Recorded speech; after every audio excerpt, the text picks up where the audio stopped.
Hey, what's up everybody? Welcome back to another video. Today, we're doing the brakes. So we got E36 M3 calipers, all the hardware. We've been installing these brass guide pin bushings. Talk to you about that when we get there. Flushing out the system. New rotors, new pads, new lines. The whole kit and caboodle. It's going to be an interesting video, so definitely stick around. But I'm not going to delay any further. We're just going to get right into this. We're going to start on the front left corner of the car.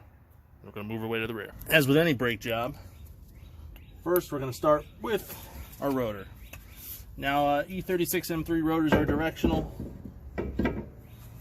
so be aware of that.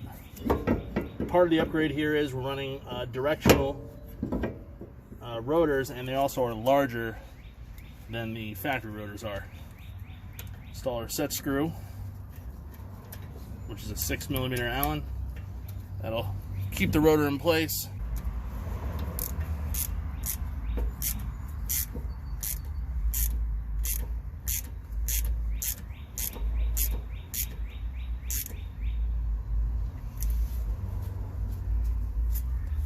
There we go. These are obviously coated rotors, so there is no reason to clean them. They're already clean. When upgrading to E36 M3 brakes, you do need larger bolts in the front. Something to be aware of.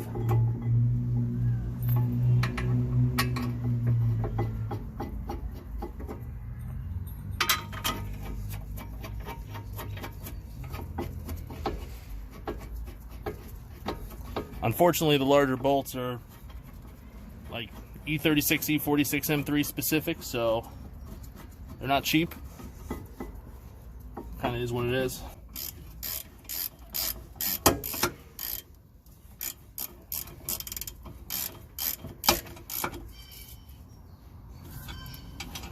We'll torque these down to spec.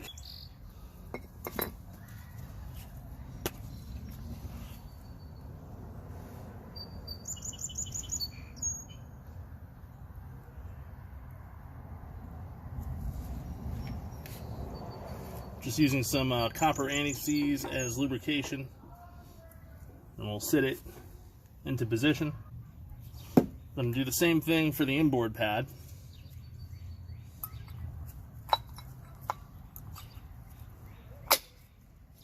Which will clip into position like that. Then we'll drop the caliper into place. Now on the brass guide pin bushings, lubrication is critical. My recommendation is copper anti-seize like this. And the reason for that is, unlike the rubber bushing that would normally be there that will protect this pin, there is no lubrication or anything that's going to help prevent corrosion, so you do need to apply anti-seize into the guide pins. Also, these are definitely not like an install and forget about item. These are something that will require maintenance periodically. And on a street driven car, 100% you will want to lubricate these, God, I would say probably monthly, to make sure they don't seize up. If that's not something you're willing to do, then don't even bother installing them. Just put the rubber bushings back in.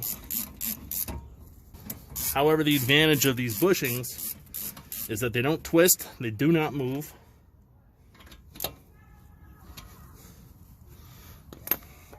And you'll get an improved brake pedal feel.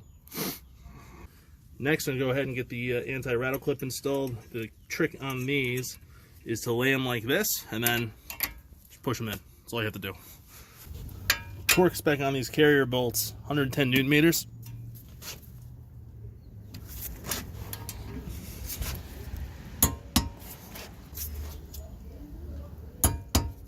Still freaking raining. It's the only problem with working on cars outside. You gotta deal with the weather. There's our stainless steel hose. We're gonna thread this into the caliper. There we go. There it goes. being a little annoying going in. Perfect.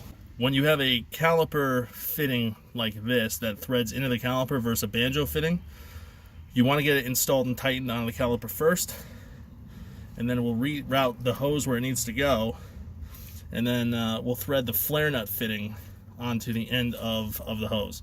That's the easiest way, in my opinion, to install these. If you install it on the hard line first, then it may not have the correct orientation, and you can twist the hose and it won't sit properly.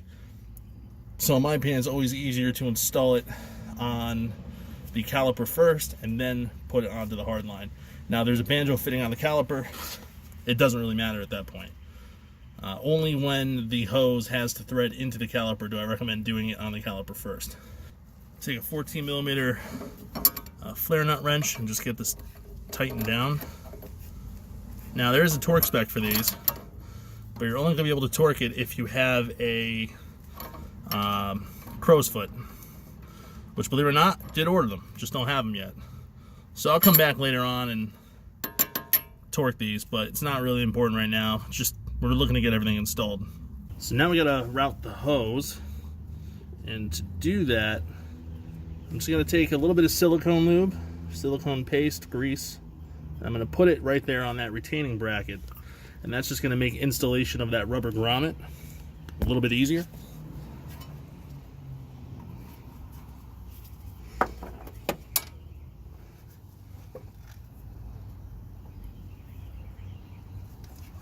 Let's go ahead and push it into place like so. All we really need to do at this point is hook up our hard line to the soft line. Here's the junction point right here. I'm going to be installing a new clip. It's like a retaining clip.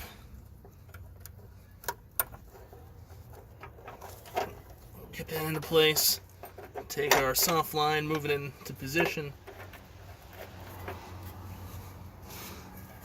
Sorry you wouldn't be able to see that, but basically the soft line comes up, the hard line comes down, and then it kind of crimps together on top of this securing clip. And then the soft line kind of comes up in a position. You can see right there where it sits into this tab.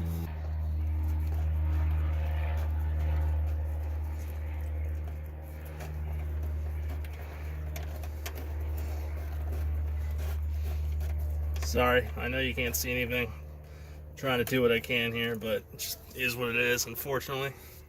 And then we're just going to go ahead and tighten down the flare nut.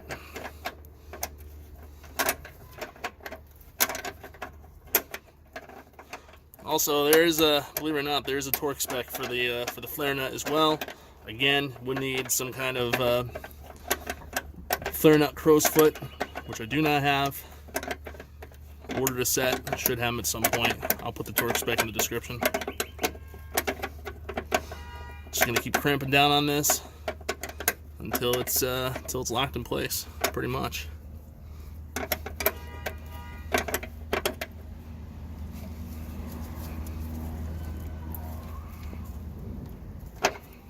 There we go. Locked. It's not gonna move.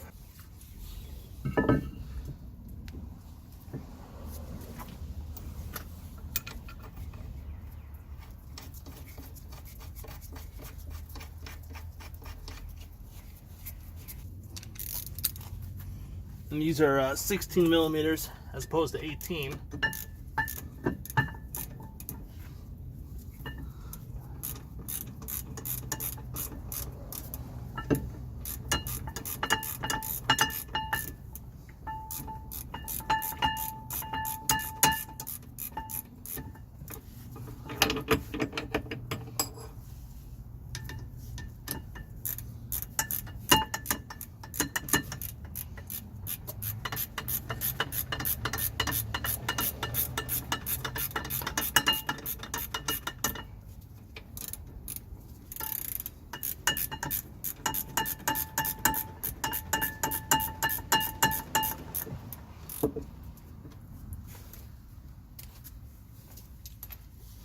Also, I couldn't for the life of me find the set screw. It's driving me crazy right now, so I need to find that. I found one. It's used, but it's clean.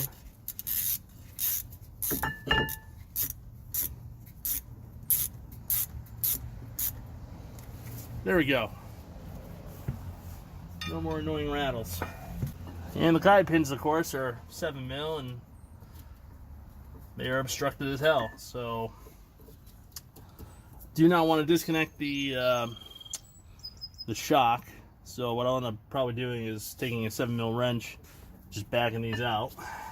It's probably the worst part about this whole design here is the fact that the shock literally is in line with the guide pins. It's my only complaint. If you have a 7mm bit, this could work as well, but I'm going to use this offset wrench.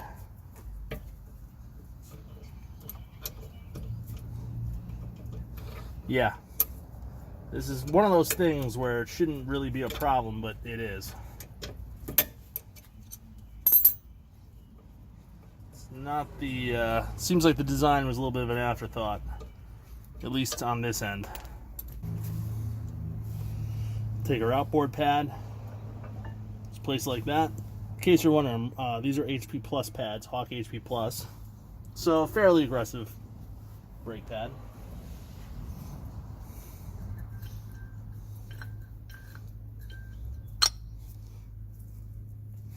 Take our caliper, drop it into position,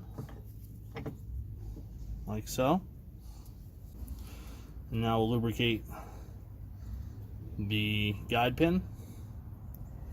And again, you know, with these types of guide pins, lubrication is 100% necessary. And my recommendation is copper anti-seize.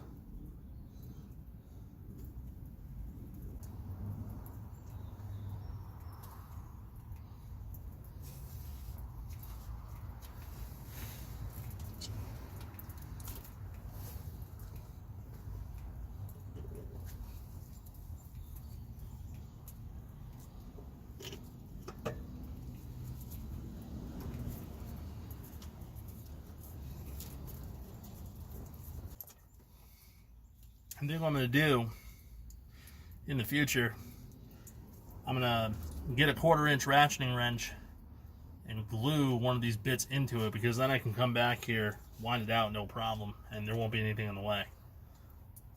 So I'm going to make my own tool for this.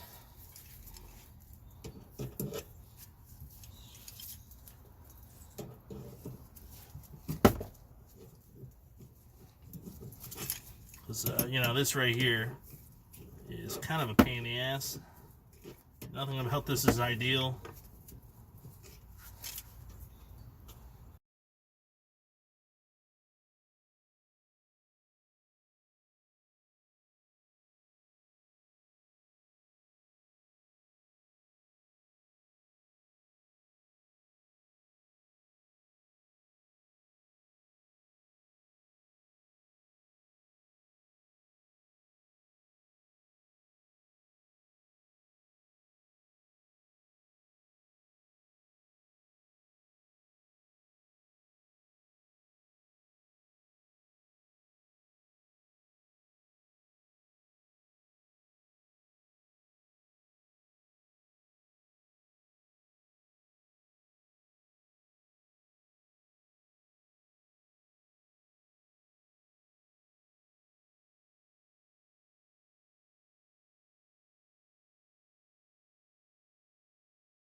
Next, we're going to get the soft line installed.